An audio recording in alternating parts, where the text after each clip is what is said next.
Well, turns out I picked a good time to go visit my mom and stepfather because that episode, not too great to be honest. It did represent that the game has changed again and that what we saw in Cambodia isn't necessarily, gonna stay in Cambodia, but,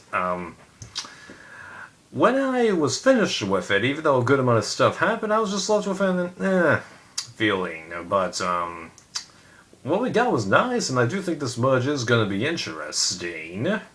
And it actually could theoretically help me determine as to whether or not how I was feeling in Cambodia was the edit being bad or just me not understanding what was going on. We'll find out. Okay, so everybody ends up arriving at what was Vanua's beach, and then we have this merge bit, and then everyone's trying to make various sub-alliances. You got Brad trying to insist that the Millennials should be voted out. There's Zeke with his nerd voting block, and I don't believe he ever used the word alliance in this episode. You've got Hannah torn between following the millennial idea versus well, the nerd block idea. You got David trying to do his own thing, Adam trying to do his thing, Jay instigating people. That was pretty interesting. You never had too much of an idea of what was going to go on other than a few people trying to stick together, because Will and Michelle, you knew that they were going to stick together with Jay. Brett and Sunday weren't getting split up. David wasn't really going to be in too much of an issue unless he shot himself in the foot, which he didn't. He might do it down the line, but because he has an idol, again, he can afford to. And like Adam, he's the one who really shot himself in the foot this episode by stating that he went too far too fast, because this guy struck me as a fairly calculated guy. Then all of a sudden, he just lost his footing. Now, to be fair, that can't happen in this game, especially now that they merge earlier than you expect to. And now we have a 10-member jury versus the 8-member jury. And that does seem to be the standard that they're going to do from now on. Although I don't really get why he was so adamant that there would be a merge idol. Dude, other than Fiji, which was before they figured it out, and Caramon, which shouldn't have happened, they don't hide an idol at the merge unless a good amount of the idols have been played or they haven't really been found, kind of like Woods Apart. So, because each tribe has their own idol, there's not going to be another one placed there. Alright? I think he just would have known that. Yeah. That was really odd to me, although it was interesting how they changed the advantage to this time, not having it be so much about the vote, but instead be steal a reward. That's a very crafty way of changing it up. And this probably does mean it's going to bite him, but it's going to bite him in a way that's a little more interesting, because now it's just, oh yeah, he has an advantage, axe him. Now it's, oh, advantage that no one knows about, and then all of a sudden, burn, baby! Very interesting. So, now people should be able to get past the, oh yeah, the idol advantage automatically dooms you. It's more of, this time actually using the advantage is going to do you more than anything, so let's look past that.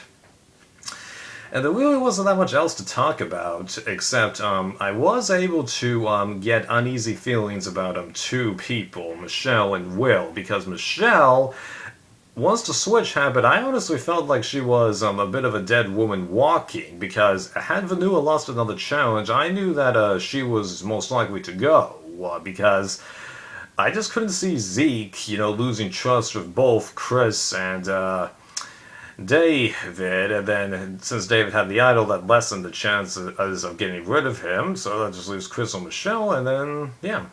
But even when she got back with the people that she was with, we didn't get that much from her, other than her admitting that, so that made me go, I guess she's not in as good of a position as episode 2 kind of made her out to be, and that we just over-applauded her for just one thing, even though Jay and Will did play a little bit into it because they didn't actually need Will, Michaela, and Hannah to all flip, even though almost everyone knew Will would flip, yeah.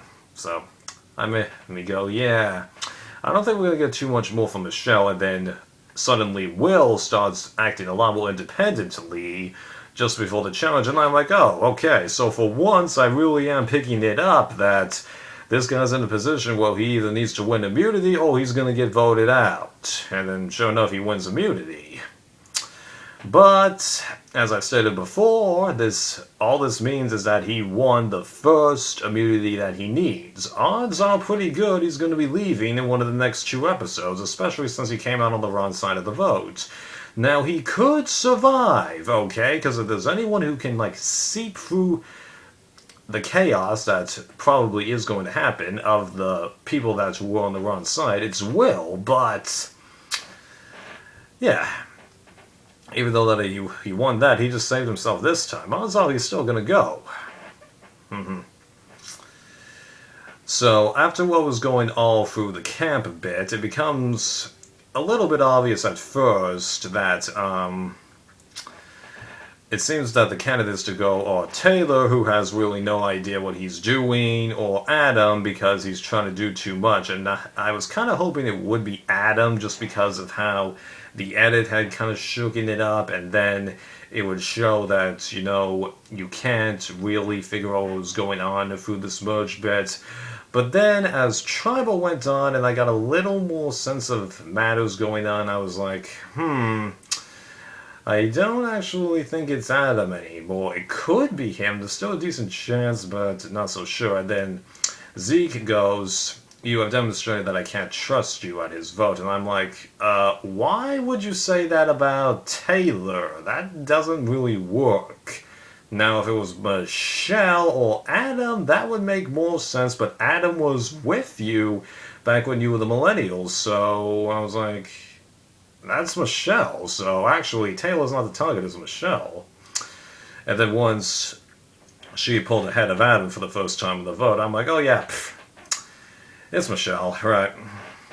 So, when she left, I just went, because Adam going would have made for definitely a better blindside, and things would have been a lot more shook up. Now we just got the same situation that we had pretty much last time, ironically, a 9-4, 9-3 bit. And if I get anyone complaining about how they don't know how they're going to split the votes next time, just think about it, okay? And be smart about this, okay? Now, to be fair, okay, they don't have, oh, do they? Wait a minute. So, Michelle,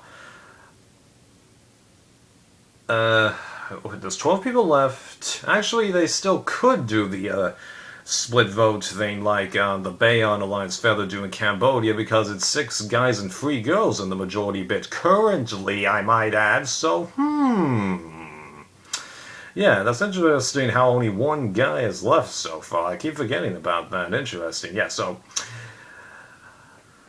if they really can't figure out how to split the vote into that area, come on.